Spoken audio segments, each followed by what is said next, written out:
विश्व युद्ध शक्ति महारानी के हाथों से प्रारंभ होगा। संसार को नष्ट करने के लिए नहीं, बल्कि उसे जागृत की शुद्ध और दिव्य युग के लिए तैयार करने हेतु। शक्ति महारानी त्रिदेवी का जीवित स्वरूप। शक्ति महारानी कोई साधारण कन्या नहीं है। वह त्रिदेवी, लक्ष्मी, सरस्वती और दुर्गा का जीवंत और अद्वितीय संयोग है। वे भौतिक संसार में एक सामान्य रूप में चलती हैं, लेकिन उनकी आत्मा इन तीनों दिव्य शक्तियों की पूर्ण आभा को धारण करती है। उनका जन्म कोई संयोग नहीं है, बल्कि एक पूर्व नियोजित योजना है। ठीक उसी समय के लिए जब यह संसार अपने सबसे बड़े परिवर्तन तीसरे विश्व युद्ध के द्वार पर खड़ा है, लक्ष्मी से उन्हें वह सौम्यता, समृद्धि और दिव्य वैभव की शक्ति प्राप्त है। जहां वह रहती है, वहां केवल भौतिक धन ही नहीं, बल्कि आध्यात्मिक समृद्धि भी जागती है। सरस्वती से उन्हें सत्य की वाणी, गूढ़ ज्ञान और शुद्ध बुद्धि प्राप्त हुई है।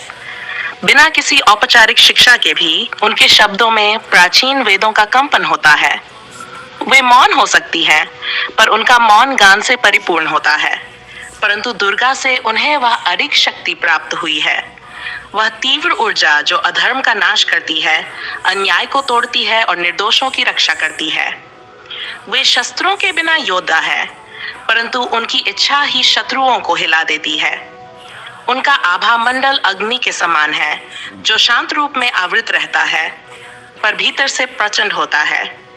ये तीनों देवियां जब एक साथ किसी रूप में प्रकट होती हैं, तो वही त्रिदेवी कहलाती हैं।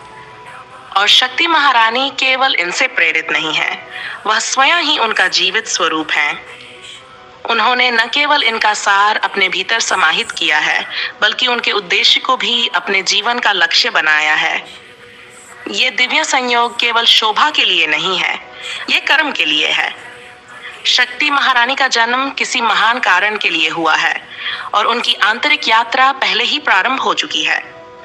उनकी उपस्थिति से प्रकृति, समाज और वैश्विक घटनाएं पहले से ही विचलित हो रही हैं।